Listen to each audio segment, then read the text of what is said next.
The moment the titanium blast doors sealed, Eleanor Hart understood one thing. Someone inside that room had betrayed her. But that realization didn't arrive like panic.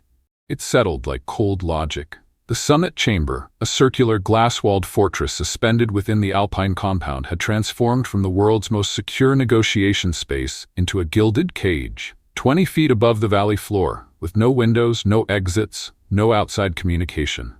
Just silence. Eleanor's gaze swept the room.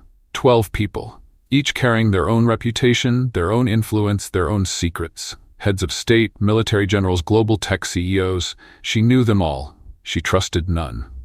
Outside, somewhere beyond the soundproofed walls, alarms should have triggered. But no sound came, which meant the security systems weren't failing, they'd been overridden, and only someone inside the room had that access. Eleanor's heartbeat slowed, not from calm, from calculation.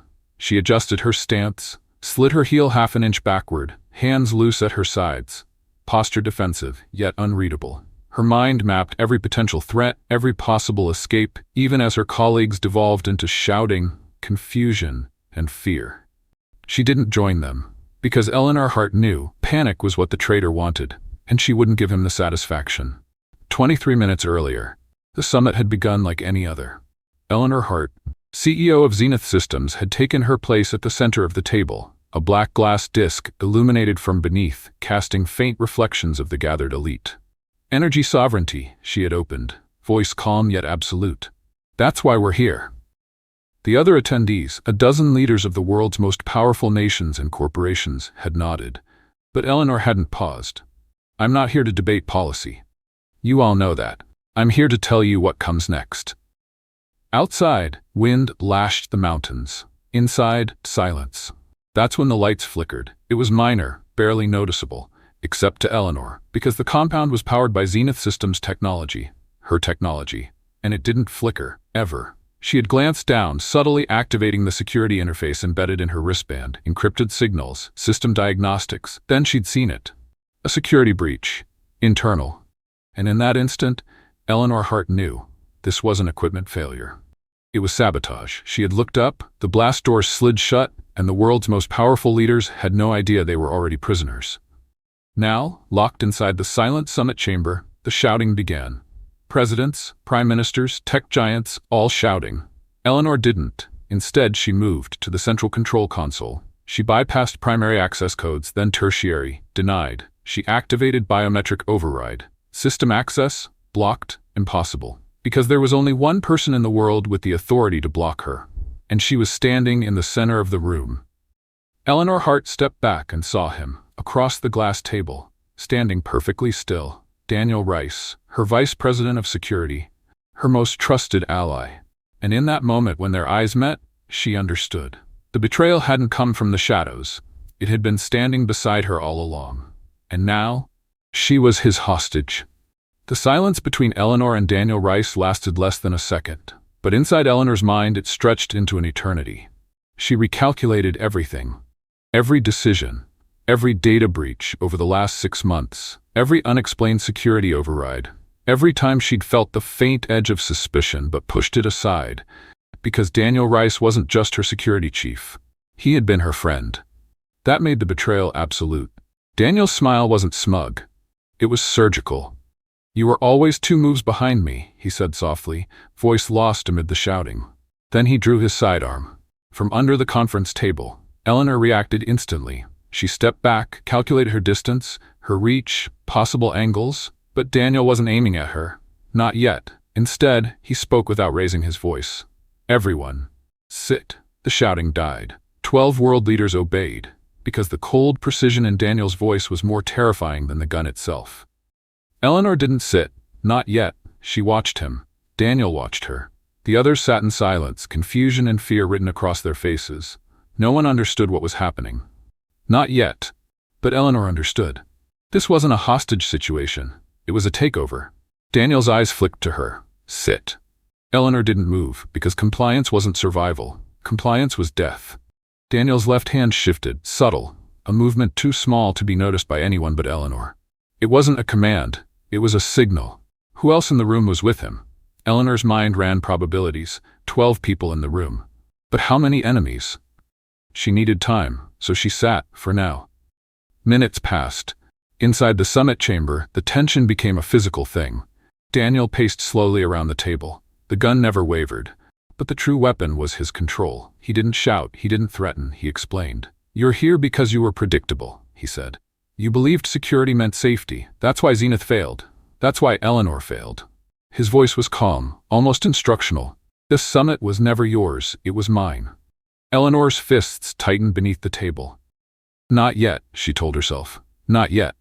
Daniel's mistake wasn't his betrayal, it was thinking she was beaten. She wasn't. Not even close. The silence around Daniel Rice thickened as the minutes dragged on. Eleanor watched him pace, her breathing slow, her pulse measured. Her mind sharpened under the pressure, each second a calculation. Around her, the leaders sat frozen, their power meaningless behind locked doors. Daniel held the gun lightly, yet he didn't need it. His control was absolute. Every word he spoke dug deeper, not into flesh, but into fear. "Security made you weak," he said. "Dependence made you predictable." Eleanor said nothing. Every move she made now would be deliberate. She studied his steps, the angle of the gun, the pauses in his speech. He wasn't demonstrating power. He was conditioning them to obey. Daniel circled the table again, slowly. His voice lowered, but every syllable landed like gunfire. "The world belongs to those who understand control. You, Eleanor, forgot that." She didn't respond. Her silence was her weapon now. She watched the rhythm of his breathing, the exact position of the other executives, and the shifting reflections in the glass walls. No alarms, no outside help. Only her mind and the time she still controlled. Every scenario played in her head. If he aimed at the general, she'd strike left. If he turned his back, she'd cross the table in 3 steps. She had no weapon. She didn't need one. Daniel believed he had won. That was his first mistake. The moment Daniel's speech paused, Eleanor moved. Her chair scraped the floor slightly, just enough to draw his eye, as her left foot locked behind the table's base. A feint. His weapon twitched toward her, milliseconds of hesitation clouding his previously perfect control. In that frozen moment, Eleanor's eyes met his. No fear, no surrender, only calculation. "Wrong hostage, Daniel," she said softly. The words were the signal, not for him, but for herself. She struck. Her chair flipped backward as she lunged across the polished glass. One movement, one choice. She committed to the attack before Daniel even registered it. Daniel fired. Too late. Eleanor crashed into his shoulder as the shot cracked into the ceiling. The gun skittered across the glass table, spinning out of his reach. The leaders screamed, but their terror faded behind Eleanor's single focus.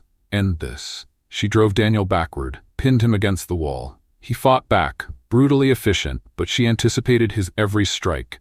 Every move he made, she countered. Her mind read him faster than his body could react. Their history was her advantage.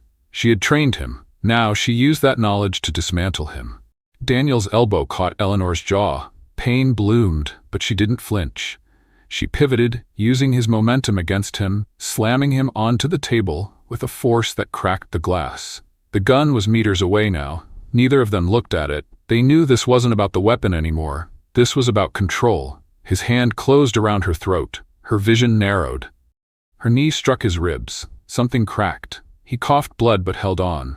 Her vision darkened. She felt the edge of unconsciousness, but also the moment his grip weakened. She pushed. He fell. Eleanor stood over him, breathless, shaking, bloodied but unbroken. Daniel lay still, staring up at her, defeated yet alive.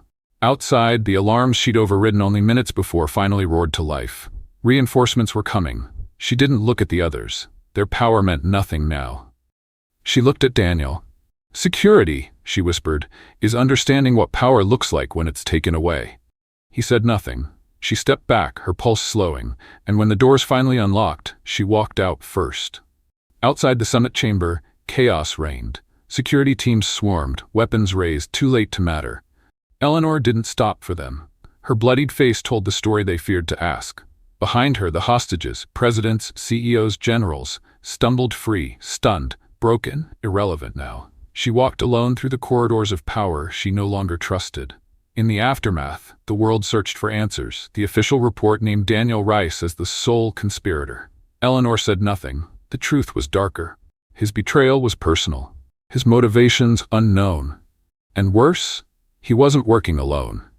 She had seen the hesitation in his eyes. Someone had ordered him, someone she hadn't caught. Yet, Eleanor stood in her office, overlooking the city. Her jaw was still bruised. Her mind wasn't. Security was illusion. Control was strategy. Power was knowing who your enemies were before they moved. And Daniel had taught her one final lesson. Trust no one, not even yourself. Her hand hovered over the terminal. New protocols, new surveillance. A new war was coming, and this time, she'd start it. 3 weeks later, Eleanor moved in silence through a classified Zenith Systems facility. Her security team no longer spoke to her. Orders came digitally. She trusted nothing else. In the hidden chamber, data streamed before her eyes. Patterns of sabotage, leaks, hidden enemy signals, all pointing to one conclusion. Daniel's betrayal was only the beginning. Someone bigger was behind him. At midnight, Eleanor authorized Operation Glass Veil. Global surveillance expansions, covert strikes, corporate espionage at military scale. She no longer cared about diplomacy. She cared about control, not reaction, preemption. For every enemy that revealed themselves, she would eliminate 10 unseen, ruthless, surgical, necessary.